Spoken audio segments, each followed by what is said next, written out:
I heard a scurrilous rumor about you, Coach. That you're out in Los Angeles, cheating on us with other shows. Is that accurate?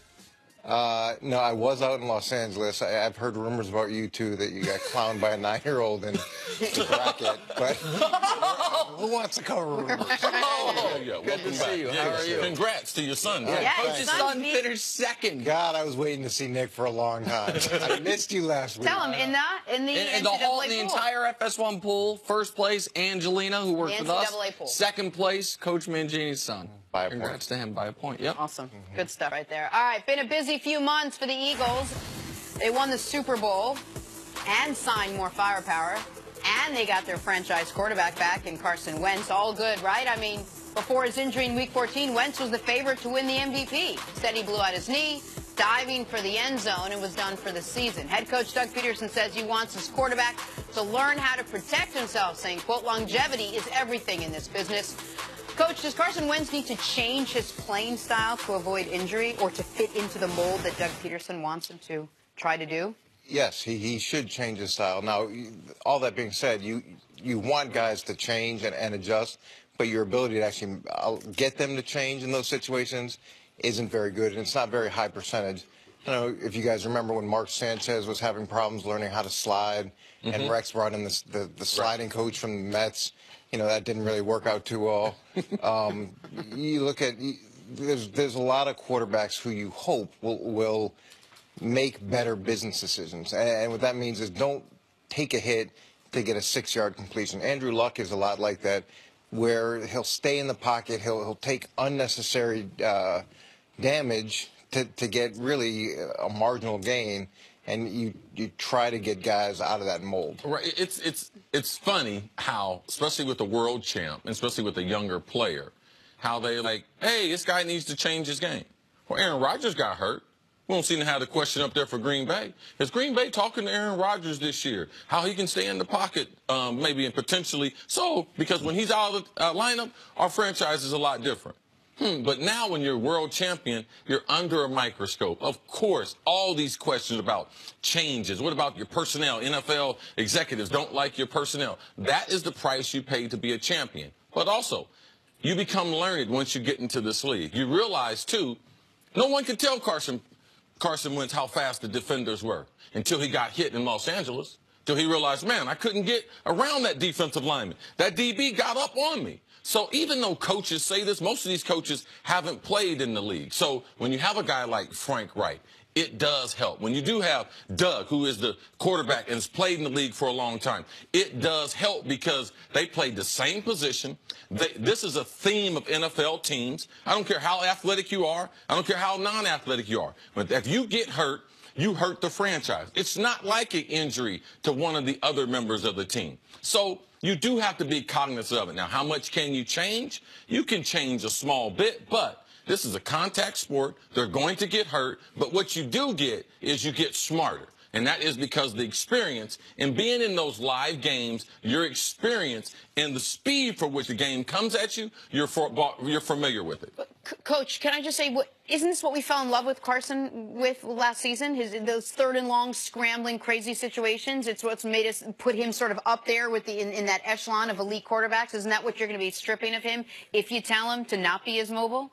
No, that's not really what I was looking at. You don't want to take that aspect away from him, and you don't want to take a lot of the good things that come from scramble plays. And a guy like Ben Roethlisberger, one of the greatest things he does is being able to stand strong in the pocket, being able to extend plays, and that's great. And Russell Wilson, the plays that he makes moving out of the pocket, you don't want to take that element away, but it's when you're taking a hit to complete like a 8-yard curl route. Right. Just that little simple skill right there. Just that. Not the overall quarterbacking. Right. Okay. You're not looking to say, hey, don't do the things that make you really good and that we like and that help us.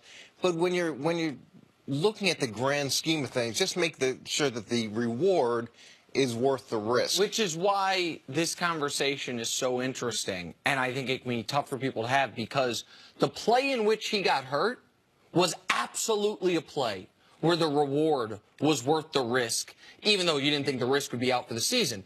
People got to keep in mind the time score situation of this.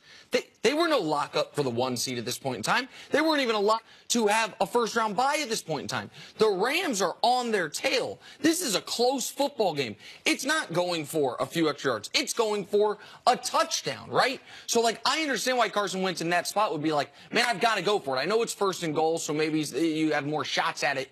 But in general, it's the other hits that aren't in week 14 against a team you're competing with for home field at the goal line in a critical situation that you're talking about. Like, CeCe, you've said a lot of times, every quarterback in the league would get injured getting hit like this. Like, it's not like he's injury prone. If they make the decision that he did to go inside, I guarantee you Carson Wentz, if they asked him, Doug Pederson, we're evaluating the film, and said, stop the film right there. What should you do? He's going to be like, oh, I'm going to dip outside, got Clement out there. Either I'm going to go out of bounds. You're talking about down in distance. Hell, it's first down.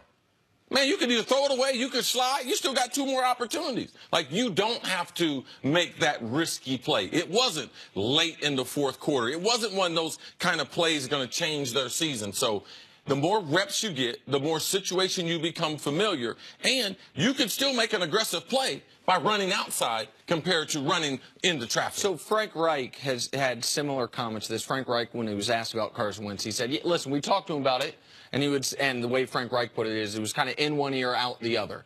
In your guys' opinion, is what's going to make it resonate with him now is what happened there? Is that he didn't get to be a part of the Super Bowl run? He didn't get to be a part of any of the playoffs? That he finally saw, well, oh, okay, so this is what you guys are talking about. This is what can happen. Well, a guy like RG3, people talk to him, they talk to him, they talk to him, and he kept the same pattern up, and obviously he had injuries. And I know even talking to my kids sometimes, I'll say, hey, the oven's hot. Hey, the oven's hot. Hey, the oven's hot. Then they touch it and get burned. They're like, they can't believe that the oven's hot. And you're trying to have them learn from the experiences of people that went before them. And it's not a question of, are they tough enough? Are they, it's not a man, whatever you want to equate it to. It's just be smart. We need you. We need you for the long term.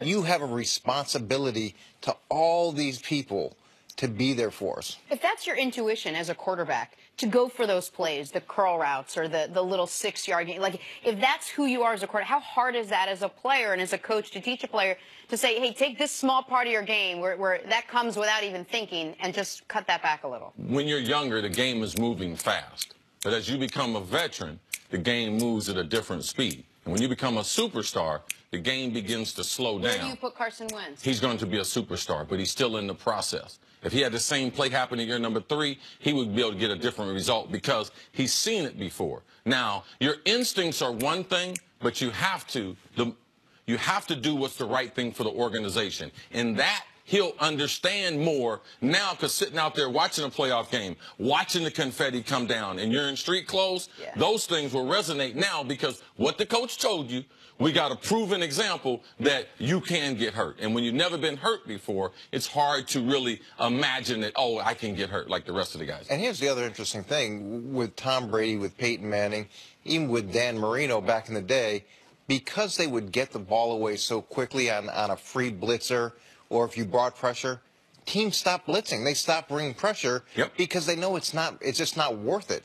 It's not worth putting all that time and effort during the week, trying to get it right, the possible mistakes, the chances that you take in coverage, because you know those guys aren't going to let you hit them even if you blitz. Right. So it actually takes away a whole element where you can get hurt, where those guys that hold the ball, it's like, all right, dial it up, dial it up, dial it up. That's what we saw happen under Luck a lot. And that's when Luck does come back. We'll see if he's made that adjustment. And also, you see, that's the theory with Cam Newton. That's why they go after Cam, because Cam runs so much week after week after week. Carson, that's not where they want him to be when he gets to Cam's at that point in his career. Coach, stick around. Coming up, is it time to forget about trading Odell Beckham Jr.? We haven't talked about it a lot, so that's good. That's next on First Things First. Coach said he wouldn't trade him. Coach said he'll pay him $22 million a year. $22 million.